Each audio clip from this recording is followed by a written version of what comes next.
We are Charlie Kirk. We carry the flame. We fight for the gospel. We'll all sing his name. We are Charlie Kirk. Or where the fuck? We're literally here. Was that on the pod? I don't think we included. No, we did. We did include it. Die for our sins. And then I'm like off camera somewhere, and I'm like, "Is that in the song?" You're like, "No." Charlie Kirk died for our sins. That's like that's the shit that if you said that back in the day, you would get fucking, what is it? Excommunicated. They would excommunicate you. They would fucking set your ass up like, what was it, Aristotle or the fuck that nigga's name was? Or was it Isaac? It was like, nah, fuck you. Gravity is not real. Oh, yeah. Kill yourself. That's the thing. Like, any time in history that someone was the first one to be right about something, everyone was just like, kill him. Skin him! Yeah. Did I mention that on and this ain't podcast? shit changed. Like, No. it's like that happens now, just like it's a little more social media-y, I guess. I hate when people are when they say different things than what I believe, and then they try to tell me something that's different from what I've known my entire life. I hate it. I don't like change. Change? Change is bad. Let's all stay the same forever. The unknown? New information? Well, hold on. Yeah. Growing, stepping out of my comfort zone? Fuck that. Fuck changing my opinion when new information is presented. All my homies hate changing my opinion when new information is presented. Obviously, that is a joke, and I don't want to block my blessings, so I'm just going to drop a bomb and clear all that up. We use the bombs like sage around here. It clears negative energy. It's the, like when you shake the Etch-a-Sketch. Oh, yeah.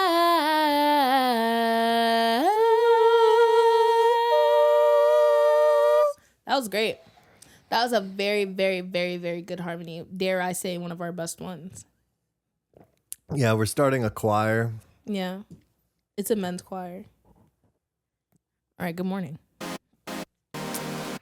Jesus Christ. Happy Monday. June 15th. Yes. It's June 15th. We made it.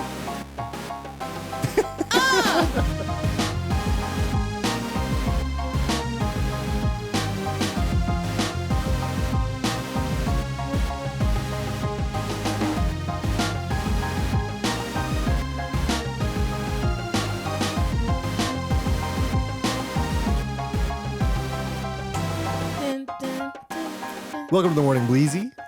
I'm Nia. And I'm Jake. And we're your hosts. That's so true. And this is a pod we rolled up for your commute Just for you. to your whack-ass job that you don't want to go to. It is Monday, June 15th. It's Monday, June 15th. Happy Pride. We neglected to say that last time. We did. So, and I'm not going to say there it that is. it was on purpose on my behalf, but if you were wondering, I feel like you could keep wondering that. As an ally. okay. Maybe today, I'm going to say fuck it. If anybody's hitting the pen, I think that we should all take a communal pen hit at whatever minute this is. Yes. Yes. Everybody at the same time, Smoke unless you're break. driving a car, Well, obviously. Well, I can't condone that. But We cannot legally condone that. That'd be fucked up. Legal said we can't do that. no. I spoke to legal. S&P, they said no. Very nice people. Let's get into the weather.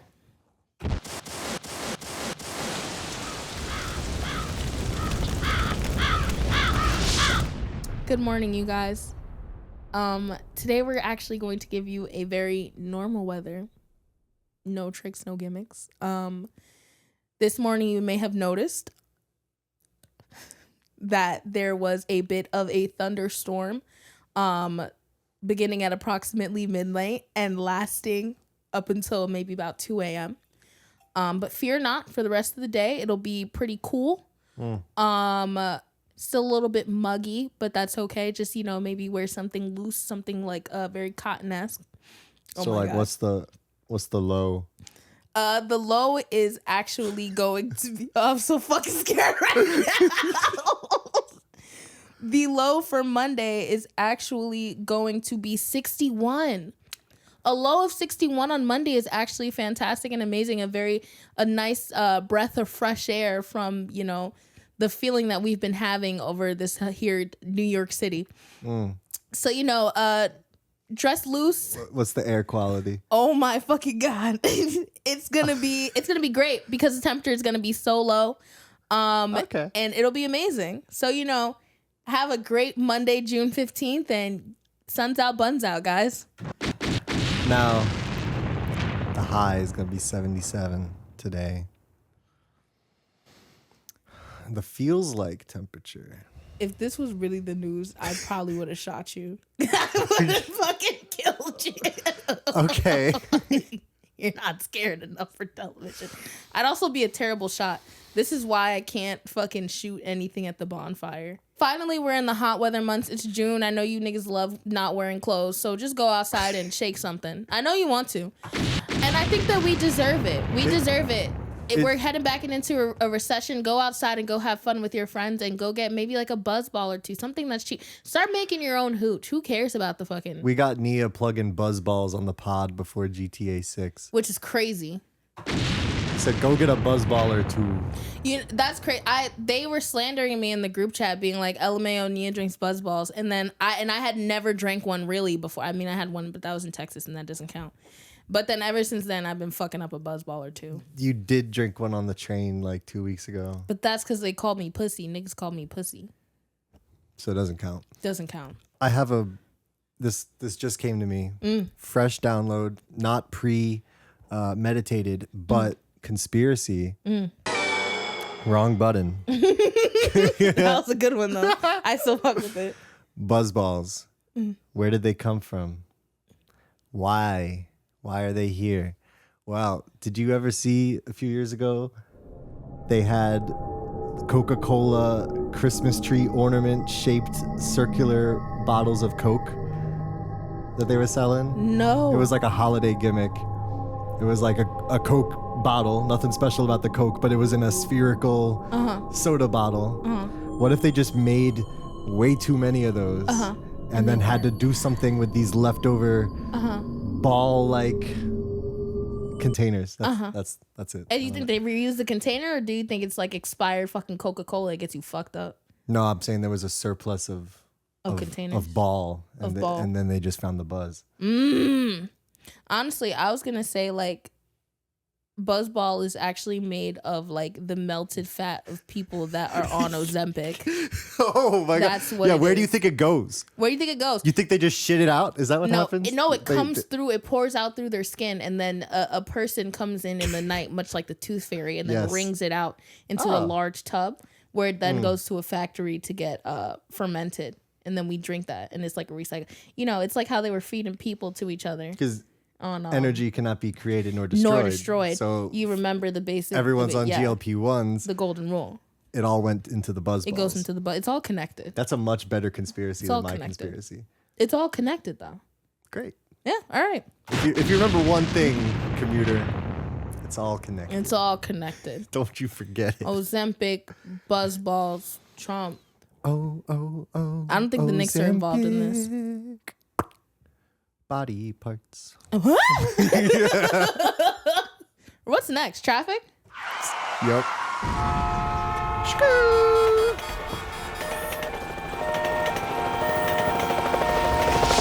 Traffic.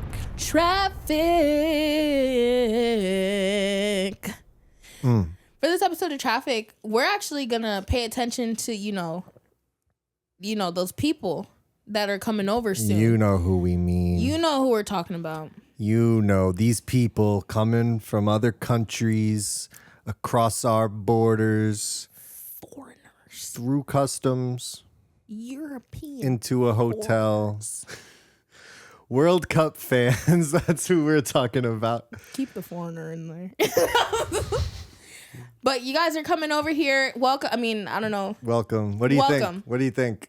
I've seen stuff online of like visitors from World Cup, visit ship coming here and like being like, the food or like the people are so friendly. Like it's so fucking huge. Like the driving distances are crazy to the European mind. All these generally positive things. But when I do remember that the final of the World Cup will be held at MetLife Stadium in East Rutherford, New Jersey, it does feel like we're going to just in general have like that meme. It's like, damn, bitch, you live like this. Yeah. There are some of these early games being played all around North America. I think there's 1 or 2 in Toronto. There's some in Mexico City. There's some in other parts of America. But then as it all boils down to a head, it is being hosted by New York City, the only city in the world.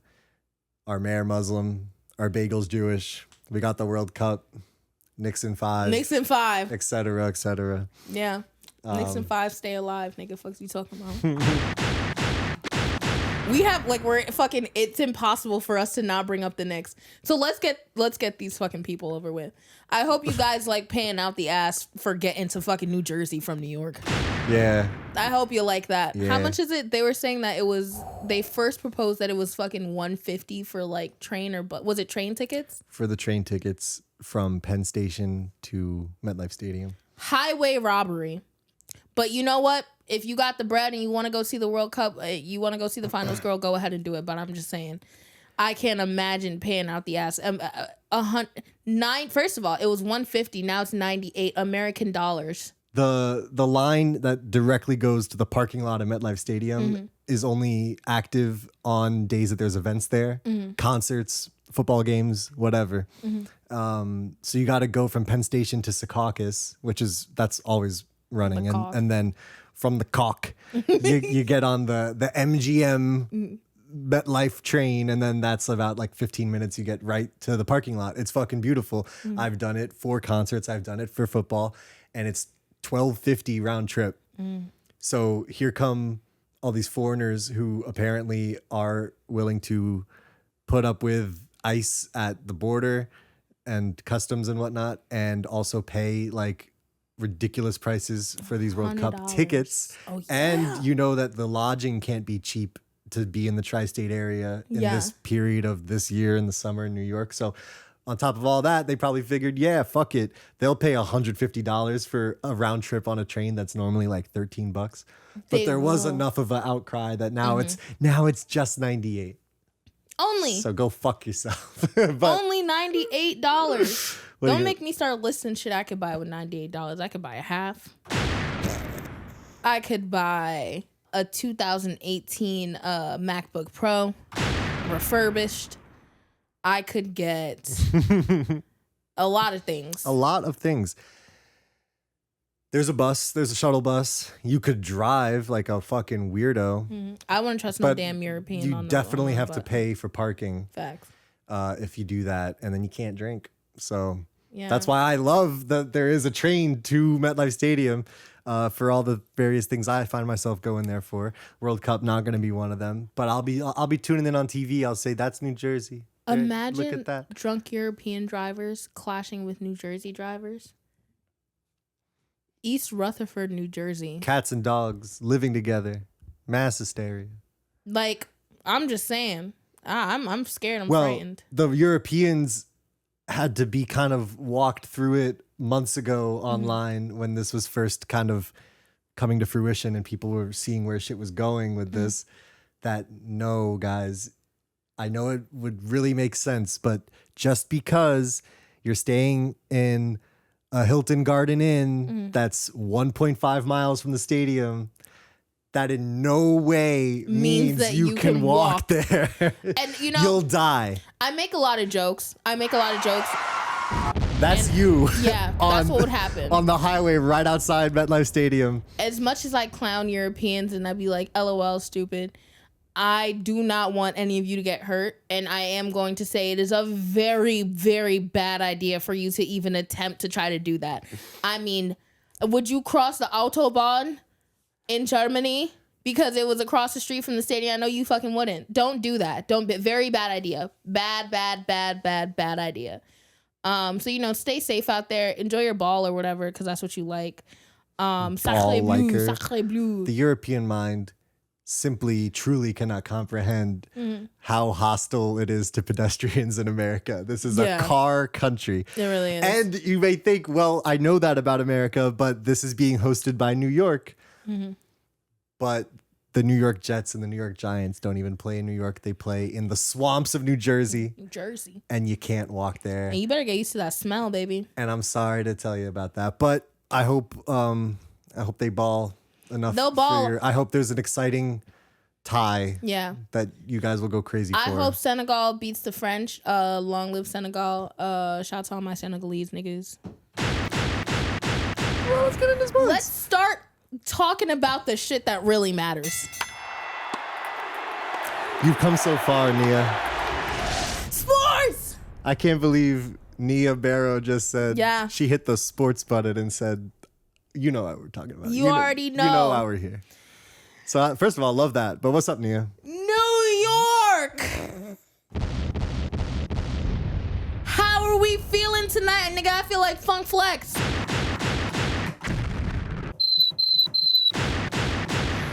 I don't even know what to say. So for the past couple of games, you know that the Knicks is playing. Okay, let's address the rumors. Sure. Last episode, what did I say? I said, it's going to be Knicks versus Thunder. The Thunder. Was I incorrect? Maybe so. If I was right all the time, I'd be God, and I'm not God because that's blasphemous, so it's okay. So I'm allowed to get things wrong. You're allowed to have 2 wrong things. Okay? And that was my first time That's being in the wrong. Bible. That's in the Bible. You get 2 chances. Nobody's perfect. Nobody's perfect. But if you're 3 imperfect instead of 2 imperfect, you're going to hell. That's a no-no. You at least got to repent. You got to do like 5 Hail Marys. It's all written in the book. You can read it. Anyway. The Knicks have been on a fucking roll, and though they are not against the Thunders, they are going against the Spurs, and honestly, I don't think I've been this entertained by sports ever in my fucking life, actually. Like, Streets was talking about Wemby. I remember, like, they were just like the super tall French nigga. Like, he's not even American, and he's really in here. He's balling. And Jake was telling me, he was like, and he's training with these Shaolin monks, and I'm like, that's fucking crazy. Like, I'm so excited. And then it was like, nah, it's gonna be versus the Knicks though. And I'm like, well, as a New Yorker, I do have to stand beside my team and whatnot. I'm just really, I'm genuinely enjoying this. I fuck with Jalen Brunson. Bro, that nigga has not smiled yet. He's not over till it's over. It's not over till it's over. It's 0-0. Like, we might as well be fucking losing. Like, you should play like you're down 20 points and it's fucking 2 minutes left. Play like that for forever. And they're really, really fucking doing it. First of all, fuck Donald Trump. Can I be honest with you? Please. This is the only time where I've ever felt, because like a lot of people will be like, Trump sucks and he ruins everything and da da da da da da. I don't even like to give him credit like that, because once you allow that to happen, that's kind of like letting that nigga in your head. And I'm like, he's such a fucking lame. Like, I don't even like thinking about him. I really don't. Like, I don't like to think that he has that much of an effect on my everyday life or just like in my head. Like, people be talking about Trump, but this was the only time where I felt like, no, you're super lame and you're throwing off the game. Like, you are ruining everything. And, maybe that's me getting more into the bread and the circus, but I really feel like he did not have to fucking be there. And that was the reason that they fucking lost. That was absolutely, because why is it that win, lose when you're there, and then when you're not there, we win again? In a most beautiful fashion, by the way. Oh my God. Can you explain? Because I'm not I don't have the vocabulary of a person that loves basketball. Jake, you know things. You're it's been man. Said. Well, first of all, our streak of they hadn't lost in like 3 Bleezy tapings, which are bi-weekly, did come to an end. But it's only because Trump pulled up to game 3 of the finals. They had won 13 in a row. 13. Lucky number. 13 in a row in the playoffs. Then they lost the one that Trump was at, and then they won game 4. And you guys know what happened in game 5. We're a little hesitant to speak the wrong thing and reverse jinx it. However, Knicks in 5. Knicks in 5, baby! It's been amazing. I've mentioned that, I went to school in Philly. I went to university in Philly. University. What am I, gay? When I was at uni. When uni. When I went to college, I actually had the opportunity to be in Philadelphia when the Eagles won in 2018. I don't think I've ever seen that amount of like camaraderie and like happiness and like brotherly love, and actually seeing niggas tweak out. Like they climb the poles, they climb the cars, they jump, and niggas could be on top of your car and you'll be like, yeah, like break my car. Like it is bizarre, the shit that was happening, but it was such an amazing feeling of togetherness. And that is something that I'm feeling now when we're in the streets, bro. When we went to go watch the game, like just fucking walking around bars, because you can do that in life, and just meet new people. Shout out Eagle. Shout out Eagle and his black ex-wife. I hope you hear this one day. I just people standing there and being like, oh, did I miss anything? And just be like, no, you didn't. And just like that instant, like, oh yeah, like we already know what we're talking about. Everybody wearing blue and orange, which is crazy. That's a crazy color combo. But I get so excited when I see it now. Like, even sitting in this fucking room, I'm like noticing all the blue and orange shit. Bro, get you. Knicks in 5. Knicks in 5. Mashallah. So the Knicks lost 2 games in the first round to the Atlanta Hawks. And then that was the only shit they lost until game 3 of the finals. And I think in those, so their 3 losses of the whole playoffs, I think were by a combined 6 points. Yeah. So even when they lost, it was like down to the fucking wire. All 4 of the finals games that have happened before this taping were kind of anybody's game. Yeah. With like the clock going under a minute. Like game 3, it ended up being like more than a possession, but that was just because of the foul shit at the end. But all very close. And so if you're a Spurs fan, you probably feel like 2 or 3 things happen differently. Yeah. It's 3-1 Spurs. Like it very well could be. I mean, going into the series, I don't think anyone was realistically expecting the Knicks to sweep. But then they won the first 2 on the road and the energy was fucking immaculate. Yeah. And it was like, fuck it, the Knicks are gonna sweep. Knicks could do anything. Jalen Brunson could do a surgery right now. He can give me a cesarean and I'd let him. Type shit. But then they did lose, and then in game 4, dude, they were down like an abysmal amount. Down 29. Is that not the they said it was the largest gap in NBA history to be closed in the finals. Yeah. That is insane. Dude, the Spurs scored 76 points in the first half and then 30 in the second half. It was crazy. It was like, obviously, like the Knicks do this. Like the Knicks have had multiple double-digit come-from-behind wins in the playoffs in the last 2 years. They did it to the Boston Celtics twice last playoffs. They did it to the Cavs in the last... The Cavs. Oh, that's your joke. The Cavs? Who even... What the fuck is that? I don't know who the fuck that is. They did do it in game 1 of the Eastern Conference Finals. They were down 22 with like 7.5 minutes left, and they won that shit. And that felt insane. And like, if they go on to win the finals, like that'll be like an iconic game and moment, which it is. But little did we know that was like the warm up for game 4 of the finals, coming back from down 29 points, bro. Who am I? And like, I didn't turn that shit off. I knew it was going to be tough, but I knew that the Knicks do that. They do. These Knicks do that. Yeah. At the same time, you can definitely look at it that the Spurs blew that shit in historic fashion. A lot of fuck ups. Wemby's fucking... De'Aaron Fox like could have just dribbled the ball out, but he tried to do a layup and was blocked by OG Anunoby. We'll get back to him. But Wemby, let's take a slight Wemby detour, bro. Light Wemby detour. Okay, let's be honest. All right. Before I thought that he was gonna be like against the Knicks. Before that, I thought that he was cool and cute. I don't hate every French person in the world. No. I think, he's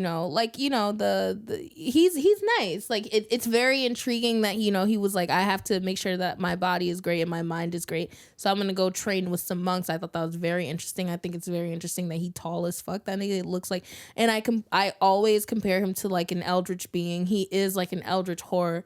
But fuck Wemby. Yo, throwback to when he grabbed the back of fucking Jalen Brunson's neck low-key and pushed him down onto the floor and was like, I didn't do nothing.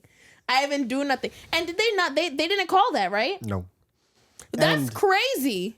The NBA has the ability to review things that could have been fouls, especially flagrant fouls, like the day after the game, and retroactively assess a flagrant foul. And they still haven't. They reviewed it and they were like, it wasn't a foul. He shoved it. We all saw it. Yeah. I like the whole playoffs. I was obviously rooting for the Knicks first and foremost, but on the West, every series, you're rooting for one or the other, even if you don't really care. And I found myself rooting for these Spurs, like in every series they were in, and I found myself really buying in on the Wemby PR. I wasn't calling it the Wemby PR until the finals. I was simply saying things like, he was training with the monks. He's 22. He came back from the offseason. He was saying all this communist shit. That's Comrade Wembanyama, like whatever.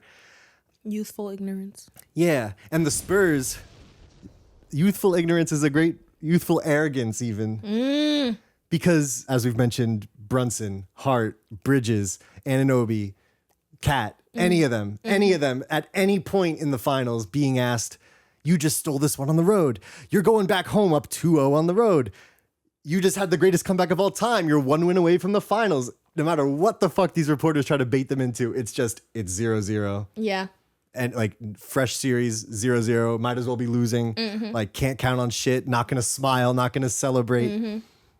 At the same time, while they're saying those kinds of things, giving credit to the Spurs, saying that's a great team over there. Like the reporters also try to bait them into like, what a fucking collapse, huh? From the Spurs. And they're like, no, they're a great team. Like we were playing like ass, just lucky to get the win or whatever. But then you look at the Spurs, and in the 3 games that they've lost in their pressers after, they're all mad young. They're all just saying shit like, no, like I think we're the better team for real though. Or like Wemby today, as we recorded this, said like, everybody knows we're going to do it. We're going to pull off the 3-1 comeback, which was only done, obviously, by the 2016 Cavs. You not LeBron, bro.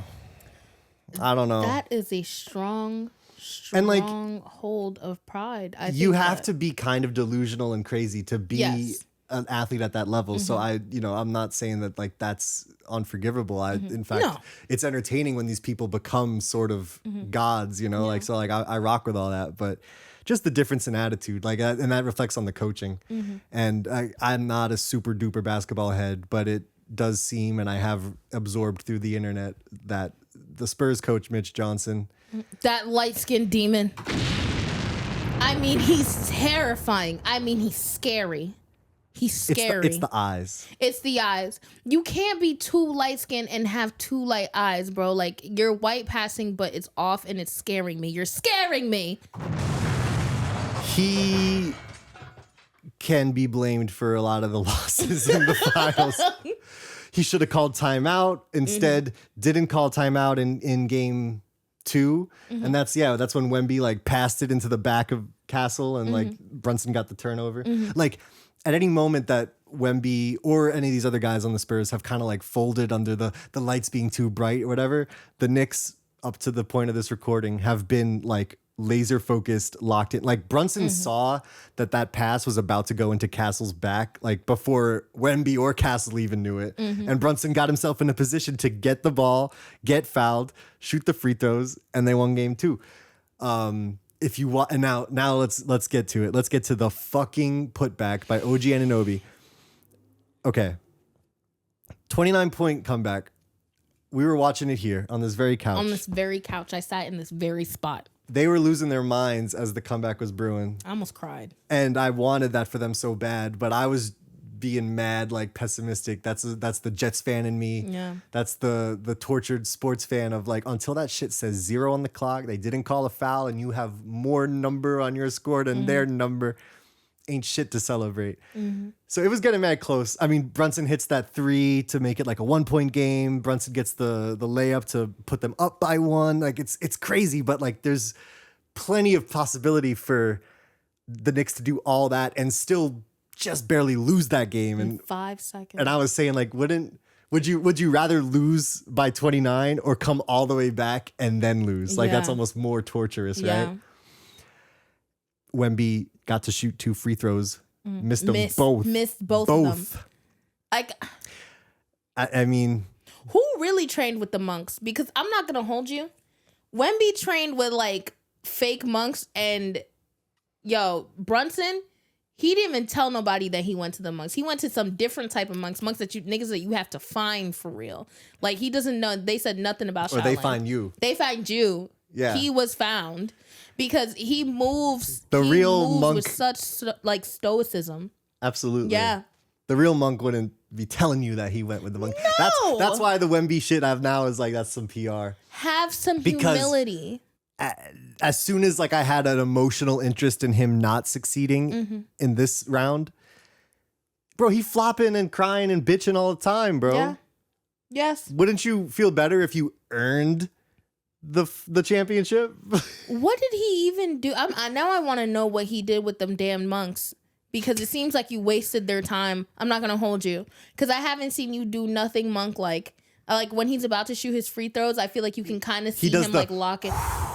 And I'm like, this is not Shaolin Showdown, my nigga. Like, you're really not him. The rim said, boy, And that should be hitting back hard as fuck, too. So, Wemby misses both free throws. Now the Knicks are down 1 with like 5 seconds left. Anunoby's inbounding the ball. Everyone's pretty sure it's going to go to Brunson. And the Spurs, being maybe a little young and maybe a little poorly coached, basically completely lost track of Anunoby, who had been the guy passing the ball in bounds. Like, he passed the ball in bounds, it goes to Brunson, and everyone's like locked the fuck in on what's going on. No one's paying attention to where OG's at. So Brunson shoots that 3. It takes it's like, sometimes if it hits the rim, it could go like way over here, like, and then like shit out of luck. But it stays in the vicinity, but not right above the rim. It was kind of like 5 or so. Yeah.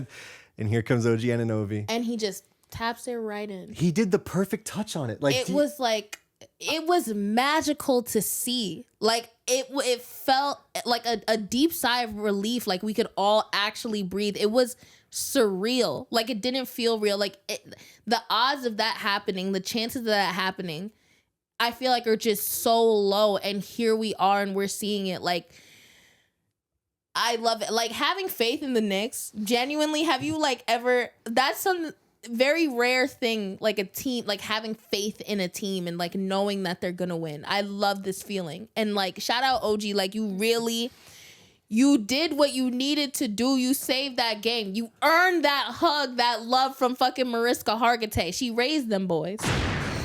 She really did. Dude. She raised all of us. She raised me. Put me in, coach. I'm sorry. I'm done. No, I mean, that rush, like that euphoria, bro, that's what this shit can afford you if you let it into your heart. If you let it into your heart, open up your heart to the New York Knicks. Are you willing to open up your heart to the New York Knicks today? Commuter, are you? Are you? I hope you are. Even if OG's shot had bounced off the rim itself, Cat was actually already jumping up to put it, and then I saw him like jump back and be like, so it might have worked out anyway, because that's how and then all the Knicks on the floor, like, until they saw that a timeout was called and they would get like, a minute to like regroup and shit, like, they didn't know that the Spurs weren't about to try to like shoot right now. So like, even though the craziest shit ever just happened, the Knicks are fucking like ready, like turning back, like, we're on defense now, like, what's up, like, you got him. 1 point difference.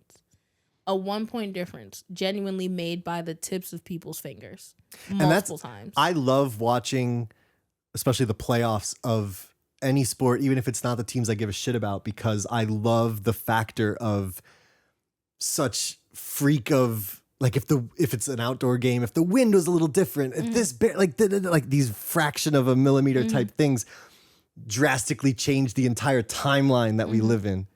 Like, this might collapse the Spurs. Yeah. The Knicks might win a championship. It really came down to like a hand touch here, like a fingertip there. And we're in a completely different timeline now. So then imagine it's a team that you fuck with and you're like emotionally invested in. The big NY. Imagine that. Imagine that. An amazing, almost 13 wins in a row. And they're from New York, and you're from New York. Inshallah, you're from New York. I'm just happy to be here. I'm happy that we're alive to do this, to see this. So here's the question. What's the question? If the Knicks become the second team ever to blow a 3-1 lead in the finals, will this have all still been worth it to you, Nia? All the weeknights we go out and get fucked up and buy a bunch of drinks because the Knicks are on. It's been a fun month of debauchery because if they win this shit, it will all be validated behavior. But is it the friends we made along the way, or do you need that ring? I think it's both. It is. It's both because I have faith that they will. The thought has not entered my mind that they will lose, because by like Saturday, I mean, you have the entire country. You have damn near the entire country. You have other countries like that are like, we are all New York when it hit 8:30. Like everybody. And I keep saying it, it's been my mantra, and I'll share it with you guys. These are Knicks games. These are not Spurs games. These are Knicks games. She was saying that when it was Constantly. like 76 to 50 whatever at halftime. She was like, they think this is a Spurs game. It's a Knicks It's game. a Knicks game. This is a Knicks game. I barely see anybody. Even when they were in San Antonio, there was more. I felt like there was more Knicks fans than there was Spurs fans. And that's what they're saying about Game 5. They're saying that that's going to be like to an even crazier extent because they could win on Saturday. Yeah. And flying to Texas ain't that expensive. All the direct flights from LaGuardia, JFK, Newark to San Antonio, Completely all full. booked. Yep. All booked. Because honestly, not that it's in my price range, but it is cheaper to fly and lodge in San Antonio and buy a ticket to that game than to take the subway to MSG and go to that game. Yeah. So, but I don't know. I mean, if you paid like 4 to 5 figures to see the Game 3 loss, that's hilarious. Fucking and I'm sorry. But if you paid 4 to 6 figures for Game 4, you somehow got your money's worth. You absolutely. You got to see the work of the universe, like, bro, that was amazing, unfold in front of you. Saturday, and then if it goes to Game 6, which would be Tuesday, there will be like all this like people going from the city out to Jersey for the World Cup, and people coming in from all over to Manhattan and the city for the Knicks.